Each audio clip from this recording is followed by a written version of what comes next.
All right, so the three keys. We have three keys to making the Trojan Horse work. So we've got to create a mafia offer, an offer our customers cannot refuse. I'm not going to do the voice.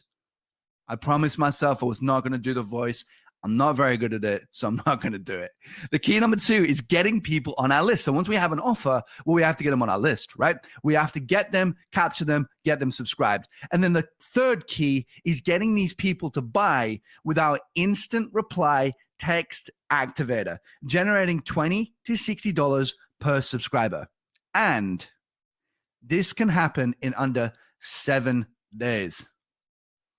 I'm telling you guys, if you implement what this is, I've seen brands doing this under 24 hours, but this can happen in under 7 days just to be conservative.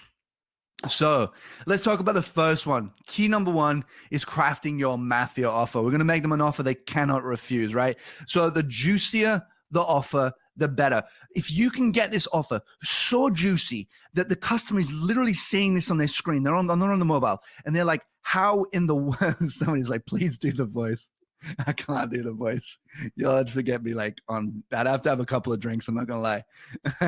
But you have to get it so that it's so juicy and it's so obvious that the customer feels bad saying no. That is when you know you've got a banging offer. That is when you know you've got a mafia offer. So let's talk about the psychology behind offers. Let's talk about direct intent, non-direct, giveaway, and she who shall not be named. So firstly, we've got direct intent. This is when somebody signs up for a discount or a coupon or even a sale where the direct intent is to purchase from you. To give you an example, 10%, right? 10% off. If I was to give you 10% off, your intent, you give me your email because you want 10% off purchasing from me. $20 store credit, same thing. You give me your email in return for a credit that you plan on purchasing from me.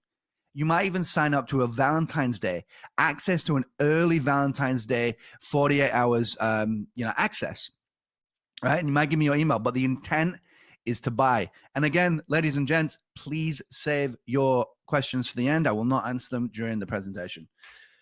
Indirect intent. Somebody can sign up for an ebook or a checklist or really anything that's related to your product, but not directly related to a purchase, right? So we've got something like weight loss secrets.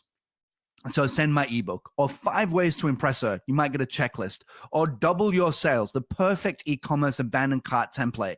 All of these are related to your product, but they're not directly related to a purchase. Does that make sense? You have direct intent and you have indirect intent. And you have the giveaway.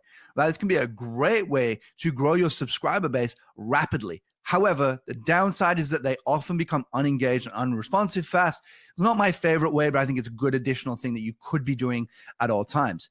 So an example is the Hodge twins right now. They're doing like a Jeep Glad, actually just finished up. They're doing a TRX, I think of some sort of TRX, Ram TRX, and $10,000 cash giveaway. You enter your email to join the giveaway, and you also get upgraded there with an SMS because I'm doing that brand, so it will be in there.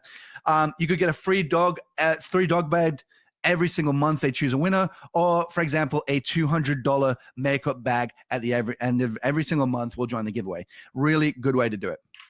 Now let's address the elephant in the room. Freebie, I call this the freebie seeker magnet. I really dislike these. Please, if you ever learn from me, don't use this, because in my experience, you might grow your list faster, but in my experience, in the last 6, 7, 8 years of doing this, these subscribers are rather crappy subscribers, and only about 25% of them are any good. If you use a direct intent, well, it's going to be so much better. So in conclusion, direct intent, to me, it is the best results for e-commerce brands. Non-direct is great for non-e-commerce stores like info products or day-in products or anything like that.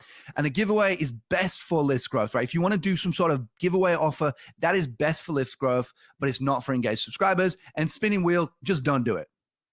Right? This also will cause deliverability issues, and it will create more expenses by just growing your list and artificially inflating it. And you'll get a big expensive list with people that don't even open and engage with you.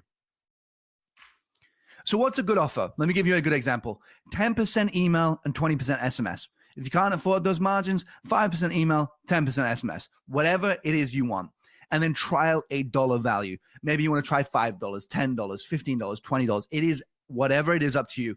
In my experience, the best type of offer is something that's very direct, and it means that when they give you their details, the next reaction, the next logical step is for them to purchase using that discount.